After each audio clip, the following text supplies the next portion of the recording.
নমস্কার বন্ধুরা, সকলকে স্বাগত জানাচ্ছি। আশা করছি সবাই ভালো আছেন। আজকে আমি আপনাদের সাথে দুর্দান্ত স্বাদের এঁচোড় বিরিয়ানির রেসিপি শেয়ার করছি। খুব কম সময় আর খুব কম উপকরণে এই সুস্বাদু বিরিয়ানিটা আপনারাও এইভাবে তৈরি করে নিতে পারেন। আজকের এই ভিডিও অবশ্যই করে ফলো করবেন, আর ভিডিও ভালো লাগলে ভিডিওটাকে লাইক আর শেয়ার করতে ভুলবেন না। চলুন তাহলে ঝটপট আজকের এই রেসিপি দেখে নেওয়া যাক। রেসিপিটা তৈরি করার জন্য প্রথমেই আমরা ভাতটা রেডি করে নেব, মানে রাইসটা রেডি করে নেব।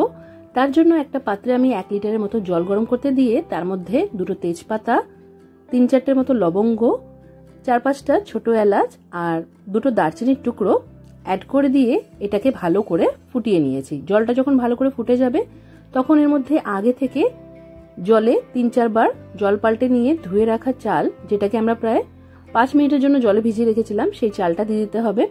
চালটা দিয়ে একটু নাড়াচাড়া করে নিতে হবে। তারপর এর মধ্যে আমরা দিয়ে দেবো 1 চা চামচের মতো নুন। নুনটা দিয়ে ভালো করে মিশিয়ে নিয়েছি। এবার এর মধ্যে আমরা দিয়ে দেবো 1 চা চামচ তেল বা 1 চা চামচ ঘি। অনেকেই ভাতটা ঝরঝরে করার জন্য এর মধ্যে লেবুর রস দিয়ে থাকেন, তবে আপনারা তেল বা ঘিও দিতে পারেন। এই সব কিছুকে ভালো করে মিশিয়ে নিয়ে আঁচটা এবার বাড়িয়ে দিতে হবে। আর 5-6 মিনিটের মতো সময় লাগবে এই রাইসটা আমাদের রেডি করতে। খুব বেশি সময় লাগে না এই বিরিয়ানির রাইস সেদ্ধ হতে, তাই দাঁড়িয়ে থেকে 5-6 মিনিটের মতনই সময় নিয়ে এটাকে রান্না করে নিতে হবে। 80% যখন এই ভাতটা সেদ্ধ হয়ে যাবে তখন একটা ঝাঁঝরি হাতার সাহায্যে এটা তুলে নিয়ে থালাতে ভালো করে ছড়িয়ে দিয়ে একটু ঠান্ডা করে নিতে হবে, তাহলে বিরিয়ানির রাইসটা একদম ঝরঝরে থাকবে। তো এখানে একটা থালাতে আমি এটাকে একটু ঠান্ডা করতে রেখে দিয়েছি। এবার এখানে একটা অন্য কড়াইতে আমি 2 চা চামচের মতো সর্ষের তেল দিয়ে সেটাকে ভালো করে গরম করে নিয়েছি।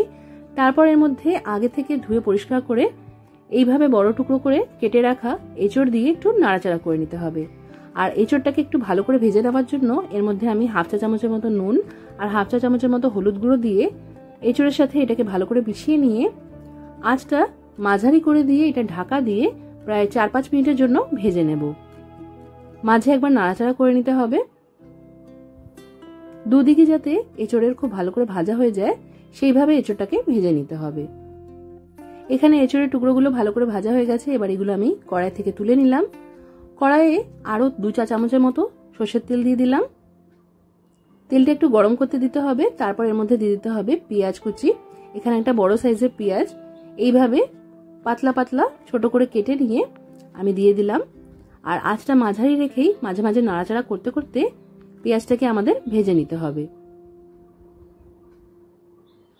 এখানে আমাদের পেঁয়াজটা ভাজা হয়ে গেছে। এবার আমরা এটা কড়াই থেকে তুলে নেব। এটা বিরিয়ানিতে লেয়ারিং এর সময় ইউজ করা হবে, তাই এইভাবে এটাকে ভেজে নিয়ে তুলে রেখে দিতে হবে। কড়াইয়ে যে তেলটা আছে এর মধ্যে এবার বাকি রান্নাটা হবে। তার জন্য এর মধ্যে আমি একটা তেজপাতা ছিঁড়ে দিয়ে দিলাম। আর একটু ফ্লেভারটা ভালো করার জন্য এর মধ্যে আমি 1 চা চামচের মতো ঘি যোগ করে দিলাম। ঘিটা যখন তেলের সাথে ভালো করে মেশানো হয়ে যাবে আর ভালোভাবে গরম হয়ে যাবে তখন এর মধ্যে আমরা দিয়ে দেব পেঁয়াজ বাটা। এখানে আমি 2.5 টেবিল চামচের মতো পেঁয়াজ বাটা দিয়েছি। এবার দিয়ে দিলাম 1 টেবিল চামচ রসুন বাটা। তারপর দিয়ে দেব 1 টেবিল চামচ আদা বাটা। এবার এই পেঁয়াজ, আদা আর রসুন বাটা এই তিনটাকেই ভালো করে মিশিয়ে নিয়ে প্রায় 2 মিনিটের মতো মাঝারি আঁচে ভালো করে কষিয়ে নিতে হবে।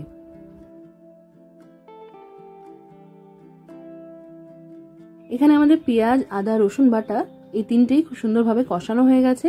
এবার একে একে এর মধ্যে আমরা গুঁড়ো মশলা দিয়ে দেব। তো প্রথমেই দিয়ে দিলাম 1 চা চামচ ধনে গুঁড়ো, দিয়ে দেব 1/2 চা চামচের মতো জিরে গুঁড়ো, স্বাদের জন্য অল্প একটু লঙ্কার গুঁড়ো দিলাম। আর এই লঙ্কার গুঁড়ো যেহেতু ঘরে তৈরি করেছি তাই ঝালটা বেশি, এই জন্য অল্প দিলাম। হলুদ গুঁড়ো দিয়ে দিয়েছি এখানে 1/2 চা চামচের মতো, কাশ্মীর লঙ্কার গুঁড়ো এখানে 1/2 চা চামচ দিয়েছি। আর এটা দিয়ে দিলাম আমি 1 চা চামচের মতো বিরিয়ানি মশলা। বিরিয়ানি মশলাটা আপনারা বাইরে থেকে কিনে এনেও দিতে পারেন বা ঘরেও তৈরি করে নিতে পারেন। এবার এর মধ্যে দিয়ে দিলাম আমি স্বাদ অনুসারে নুন। এখানে প্রায় 1 চা চামচের মতো আমি নুন দিয়েছি। নুনটা দিয়ে ভালো করে মিশিয়ে নিতে হবে। আর নুনটা একটু বুঝেই দিতে হবে, কারণ এঁচোড় ভাজার সময় আর চালটা সেদ্ধ করার সময় আমরা নুন দিয়েছিলাম। মশলাটা ভালো করে কষিয়ে নিয়ে এবার এর মধ্যে দিয়ে দিতে হবে টমেটো পেস্ট। যারা টমেটো পছন্দ করেন না এখানে ফ্যাটানো টক দইও দিতে পারেন। এখানে আমি 2 টেবিল চামচের মতো টমেটো পেস্ট দিয়েছি। টমেটোটা দিয়েও মোটামুটি 1 মিনিটের মতো আমাদের ভালো করে কষিয়ে নিতে হবে। মশলা ভালোভাবে কষানো হয়ে গেলে ভেজে রাখা এঁচোড়ের টুকরোগুলো দিয়ে দিতে হবে। এঁচোড়ের টুকরোগুলো দেওয়ার পর ভালো করে সব মশলার সাথে মিশিয়ে নিয়ে আরো 1 মিনিটের মতো এটাকে মাঝারি আঁচে কষিয়ে নিতে হবে। 1 মিনিট কষানো হয়ে গেছে। এবার এর মধ্যে আমি দিয়ে দিচ্ছি ছোট চায়ের কাপের 1 কাপের মতো উষ্ণ জল।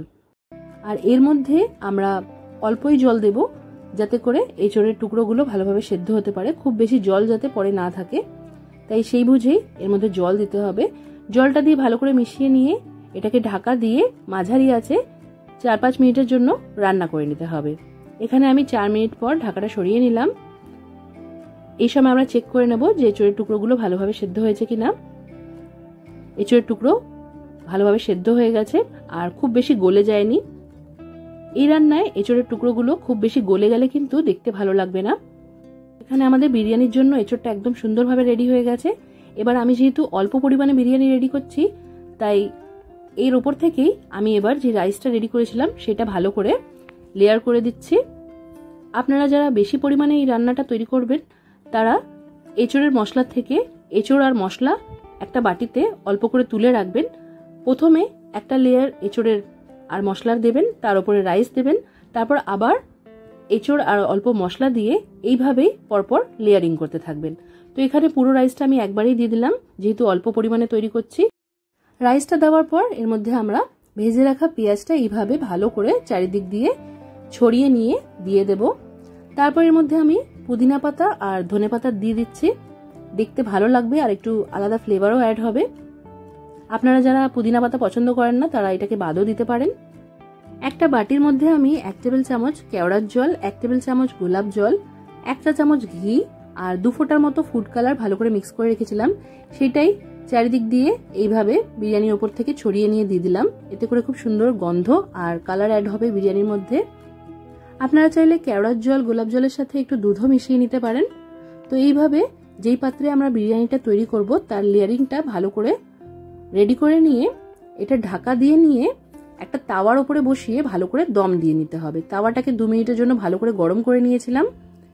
প্রথমে এই পাত্রটাকে আমরা 3 মিনিটের জন্য হাই ফ্লেমে রান্না করব, তারপর আঁচ কমিয়ে দিয়ে মোটামুটি 5 থেকে 6 মিনিটের জন্য এটাকে দমে রান্না করতে হবে।